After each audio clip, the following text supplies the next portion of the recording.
Ang ating paksa ngayon ay tungkol sa kahulugang denotasyon at konotasyon.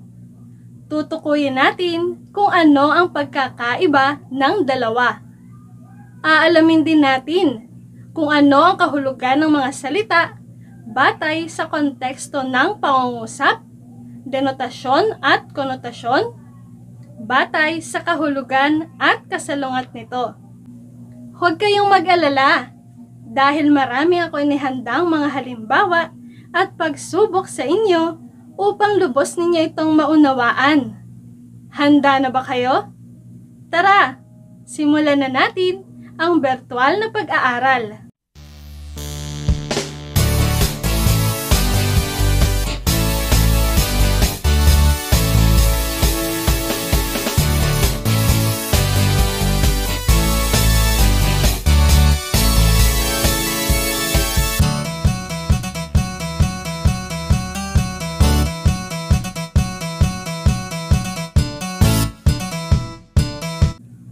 Bago natin simulan ang pinakampaksa ng ating aralin ngayong araw, subukin muna ang sarili sa pagsagot sa mga sumusunod na katanungan.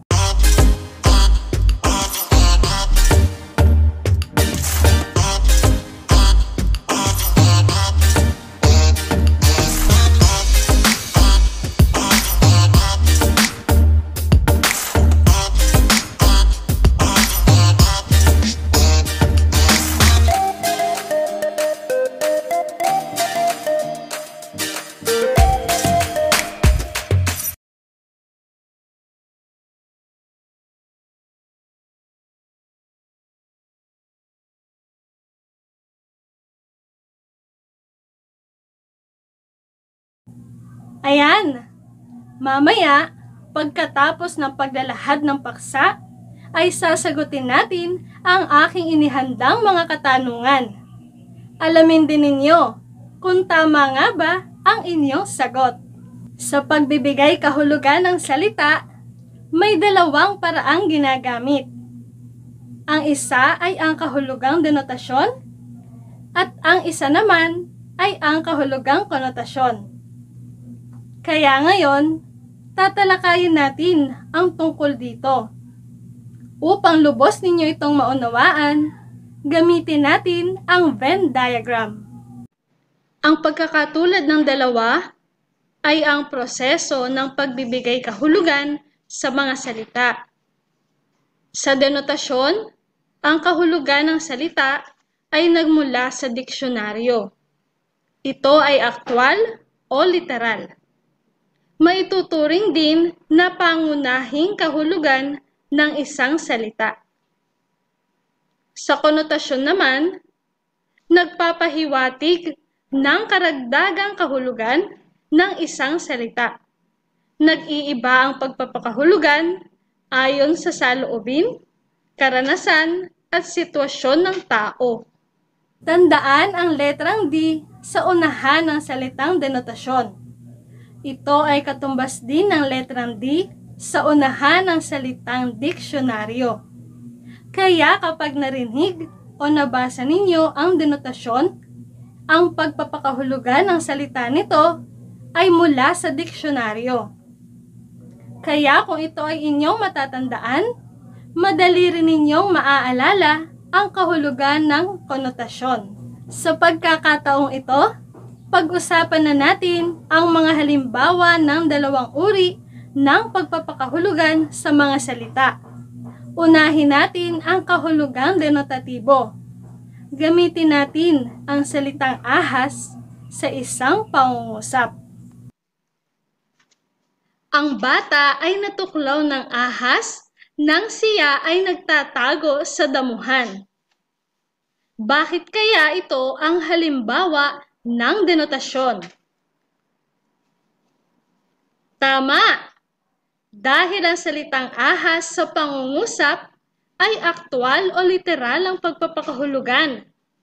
Kapag sinabing literal, ang kahulugan ay hindi lumalayo sa orihinal. Ano nga ba ang kahulugan ng ahas? Ito ay isang makamandag na hayop. Madalas itong naninirahan sa isang tago at masukal na damuhan, kaya't maaari nitong tuklawin ang isang tao nang walang kalaban-laban. Subukan naman natin ang kahulugang konotatibo.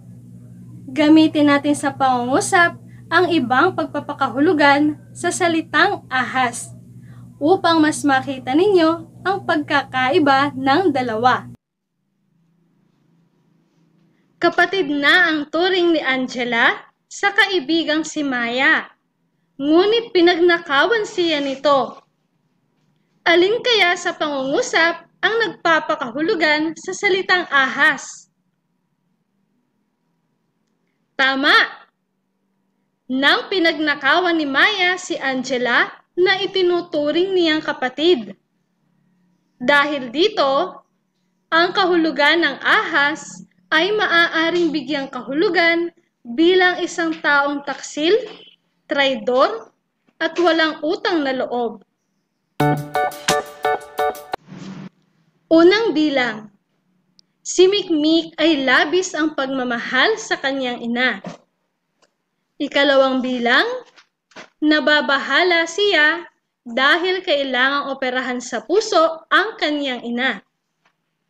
Sa dalawang magkaibang pangungusap, aling pangungusap ang nagpapahayag ng denotatibong kahulugan ng salitang puso? Magaling! Ang denotatibong kahulugan ng salitang puso ay nababahala siya dahil kailangang operahan sa puso ang kanyang ina. Bakit kaya? Magaling! Dahil ang salitang puso sa pangungusap ay tumutukoy sa bahagi ng katawan ng tao. Aling bahagi ng katawan ng tao ang ooperahan sa kanyang ina? Puso.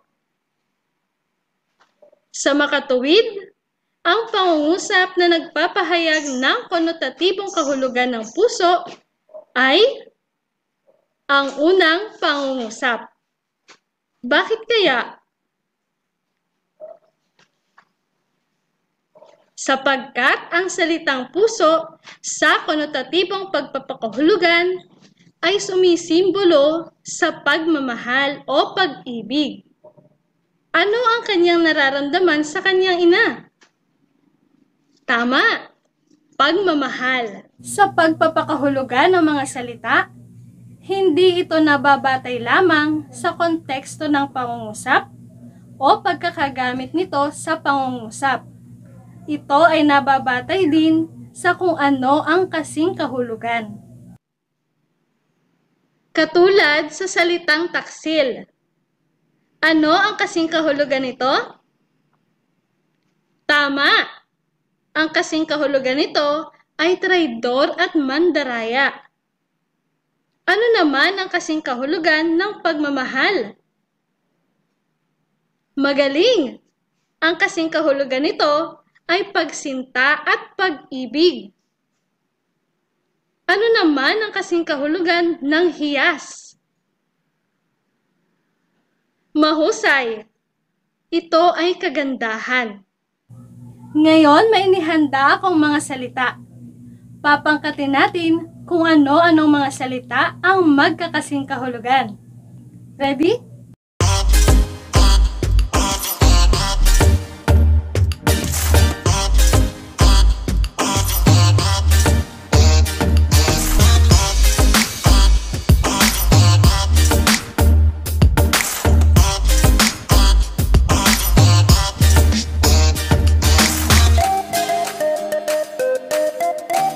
Masaya ako dahil mahusay nating nagawa ang pagpapangkat ng mga salitang magkakasing kahulugan. Sa pagkakataong ito naman, sasagutan na natin ang inihandang pagsubok kanina. Ihanda na ang inyong papel at sagot para sa pagwawasto.